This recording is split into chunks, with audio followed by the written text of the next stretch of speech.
Hey everyone, it's Brandon and welcome back to Murata Media. So a while ago I made a video showing off my Blu Ray collection, and I said at the time I would make another Blu Ray video in the future when I had gotten enough to make a video. And I actually just got a new shipment of Blu Rays in the mail today, and I think looking at this stack it's more than enough to make a new video. So that's what this video will be about. I will be going over the Blu-rays that I have gotten since my last Blu-ray video. And if you want to see the Blu-rays that I do not discuss in this one, then go check out my last one. So without further ado, let's get right into it. First movie up is 1917 in a steelbook case. You're going to be seeing a lot of these because I love collecting these cases. I just think they're so cool looking, and I guess I'm just a sucker for things that look cool. I first saw this movie in January and I really enjoyed it. Granted, I was a little bit critical of it because the story was a little bit lacking for me. But that's not to say that this is a bad movie, because technically it is amazing. Some of the most beautiful cinematography I have ever seen. Everything from a crew standpoint in this movie is just on point. The directing, the production design, the editing. The front of it, I really like this design with the characters in the title, and here's the back of it. And there are both the discs, the Blu-ray disc here and the 4K one here, and the inside design of it is really cool, as you can see right here. But yeah,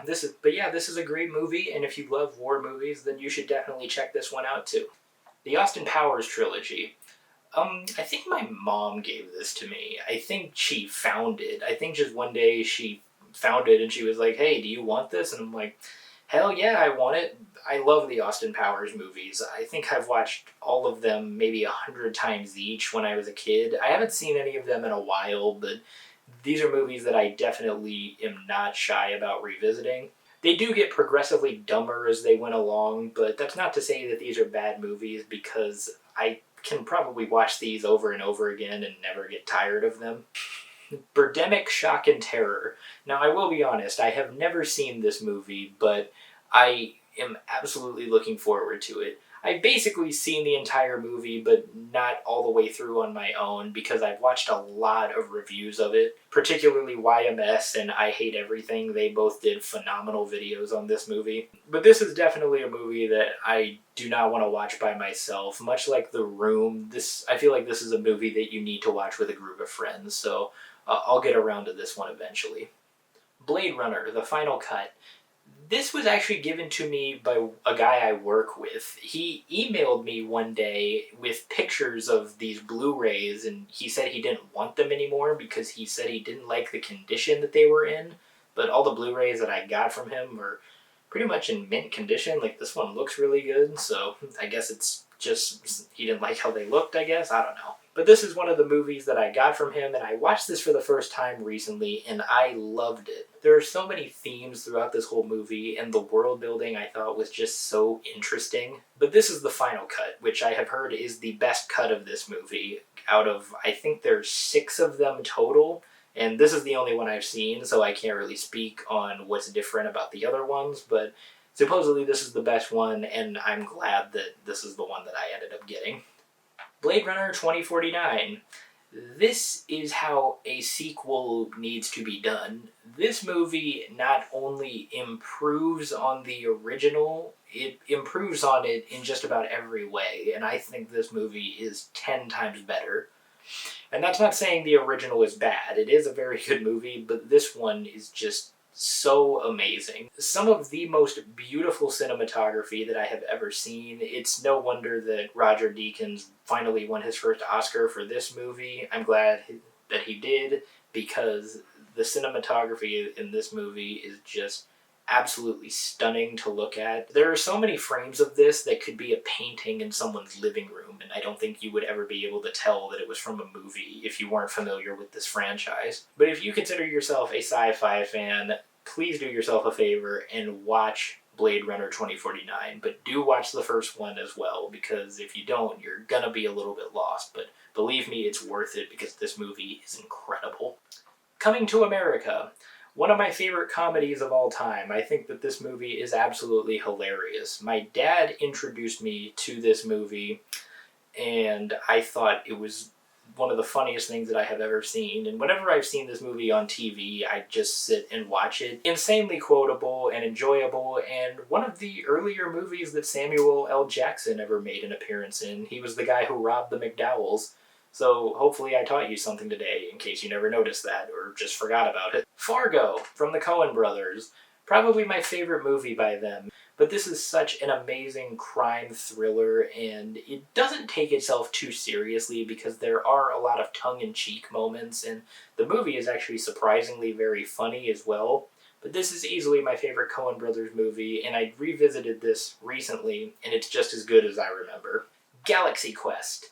One of my favorite movies growing up. This is a movie that I owned on VHS and watched over and over and over again. I can't even tell you how many times I've watched it. But what I think I love most about Galaxy Quest is how it maintained its originality and concept while also being a spoof of Star Trek. I have not seen this movie in a very long time, and it's definitely one that I will be watching in the near future. Goodfellas, another one that my coworker gave to me for free because he didn't want it. And looking at it, I'm a little confused because it's in like pristine condition. This is a movie I have not seen in a long time, but I do remember it being fantastic, and I got a lot of vibes of this movie when I watched The Irishman a few months ago, but definitely one that I will revisit in the future, one of Scorsese's best. The Goonies. Another one of my favorite childhood movies, but the reason I bought this is because, one, I didn't realize that I didn't have it, and I also watched the video Josh Gad did with the cast of his Reunited Apart series. And if you guys have not seen those videos, please do yourself a favor and check them out. Josh Gad reunites the cast of these classic movies through Zoom calls, and this is the first one he did. He got the entire living cast back, along with the director Richard Donner and even Steven Spielberg. Interstellar, another one my coworker gave me, and to be honest with you, I have not seen this movie, but it's Christopher Nolan, and I have not seen a movie from Christopher Nolan that I haven't liked, and I actually plan on doing a Christopher Nolan binge in a month when his newest movie, Tenet, comes out. I'm so excited for that movie, so please, when movie theaters open again, go watch Tenet and support your local theater. Do it. It Follows, one of my favorite horror movies in recent memory. This movie is so ambitious, it has such beautiful camera work and a really amazing soundtrack, and it blows my mind that this movie was only made for the very tiny budget of $2 million. But what I love most about It Follows is that it's not just a typical run-of-the-mill horror movie where things jump out at you and scare you. This movie definitely has an underlying message, and a lot of people have speculated that the commentary in this movie is a metaphor for STDs, and I can definitely understand that. But this is a movie that makes you think, and it's definitely one that can be interpreted in a lot of different ways. Joji Rabbit, one of my favorite movies of last year. It just barely cracked my top 10. This movie is very sweet, and it's also very tragic and hilarious at the same time. I really can't think of a better director than Taika Waititi to take something as serious as World War II and make a satire out of it. Because this is a movie I definitely feel like you can watch with your entire family and they'll enjoy it. It definitely has its moments of tragedy, but there's nothing too gruesome for children or really squeamish people to wince at. If you want a good movie to watch with people, this is definitely a good one. Cretia by Trey Edward Schultz. One of my favorite directors working today because he has made 3 movies thus far, and I think all of them have just been absolutely amazing. And this was his directorial debut. It was a movie that he made at his parents' house, I believe, and he shot it with his family. I think there's like 1 or 2 people who are actually actors that they hired, but the rest are his immediate family. None of which I believe have really any acting experience, but they all do a phenomenal job. And I'm so glad that I was able to get this Blu-ray because it's very limited on the A24 shop. It may still be there, but I'm not 100% sure, so. But if you've seen this movie and you want to own it like I did, then you better get to the A24 shop as soon as you can. Mystery Men, yet another movie that raised me.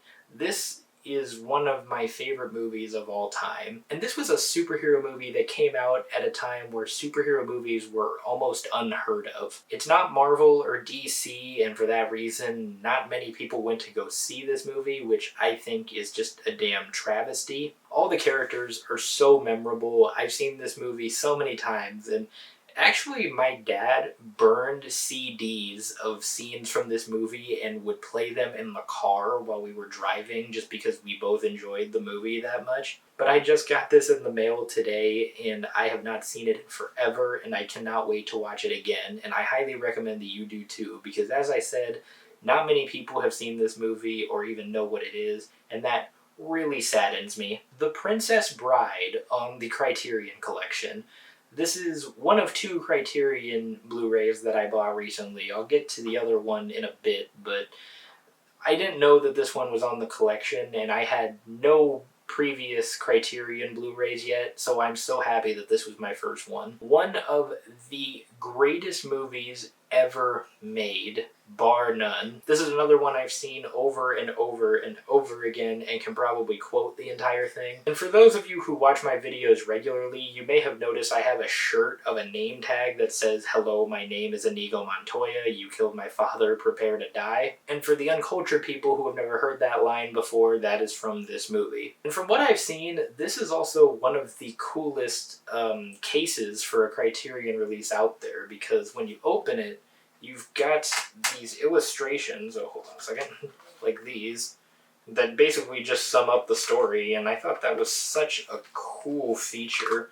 Or like, they went all out for this case, and I mean, they really didn't need to, but I'm so happy they did. But as I said, this was my first Criterion Blu-ray, and Barnes & Noble was actually having their Criterion sale next month, which I plan on going to and getting as much as I can, because there are so many phenomenal films on the collection that I have not seen yet, but this is not one of them. I love this movie so much, and I'm so happy that I own it. Psycho, Alfred Hitchcock's most iconic movie with probably the most iconic scene in film history. This is not my personal favorite Alfred Hitchcock movie. I think Rear Window holds that belt as of right now, but that's not to say that Psycho isn't amazing, because it is. Have not seen this movie in a while, but I will absolutely revisit it because I have been on a binge of watching these older movies lately, and I especially love seeing movies that were made during this time period that were so ahead of their time. A Quiet Place, another steelbook case. I actually bought this because I needed to watch it again in preparation for A Quiet Place 2, but that movie never came out. Thanks, COVID. So I've only seen it one time when it first came out, and I really enjoyed it, but I will most likely watch it again whenever A Quiet Place 2 comes out. Hopefully that is soon, because I have been dying to see it. But this was such an impressive directorial debut for John Krasinski, who not only directed it, but he wrote it and starred in it as well. And I really admire people who are able to do multiple things on a movie, because it just showcases how talented they are. And John Krasinski is definitely a guy who I see going on the rise when it comes to writing and directing, because he's already proven himself as an actor. Saving Private Ryan, one of the greatest war movies ever made, one of the most intense opening scenes ever put on film as well. How did this not win Best Picture in, when was it, 1994? How did this not win? Because that's blasphemous. This is one of the greatest movies ever made. And this is another one that my coworker gave to me for free. And how can you say no to getting a movie of this caliber for free? The Shawshank Redemption. It pains me to say it, but I have never seen this movie.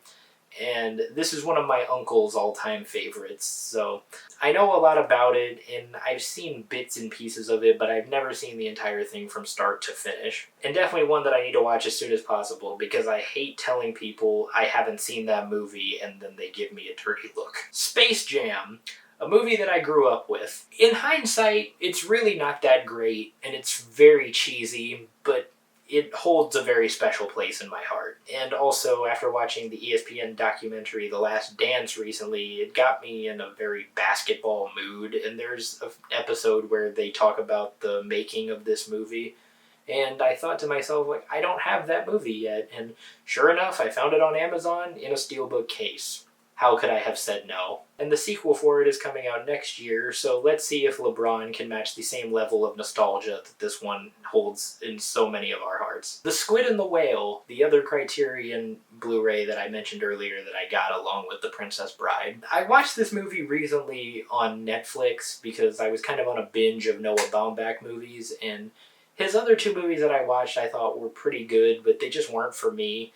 But this one is the one that I watched last, and I was blown away by it. Such intricate characters, and as always in Noah Baumbach movies, the dialogue just feels so realistic. You can tell that he truly has a grip and understanding of how people talk to one another, and that is perfectly showcased in this film. And I found all of the characters to be very relatable. Each of them has their own issue, and all of them are resolved beautifully by the end of it. Especially Jesse Eisenberg, his resolution is the end of the movie, and I thought it was just so beautiful. But this movie is on Netflix, so absolutely check it out if you like Noah Baumbach's other movies, especially Marriage Story. Uncut Gems, one of my favorite movies from last year. Before I watched this movie, I can't tell you the last time I sat in a theater and almost had a panic attack, because this movie almost gave me one.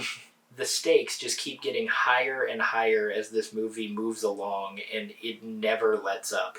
I made the comparison in my Best of 2019 video that this movie is like the scene in Star Wars where they're in the trash compactor, because it truly feels like this movie is just two walls that are closing in on you, because you can't help but feel like you're running out of time with Adam Sandler. This movie was also just added to Netflix, and some of my coworkers told me that they couldn't finish it because it just made them so nervous. And I just smiled and told them that's exactly what it was trying to do, and it more than did its job. But do not let that stop you from watching this movie, because I think it is truly amazing, and this is Adam Sandler at his best. And the last movie in my newest batch of Blu-rays is The Usual Suspects, another movie that my coworker gave to me for free. Pains me to say this one as well, I have not seen it yet, but I am looking forward to it because I really enjoy these crime dramas, but I guess the suspense is a little bit ruined for me because I already know how the movie ends. There's been movies where I know how it ends and it still caught me by surprise, so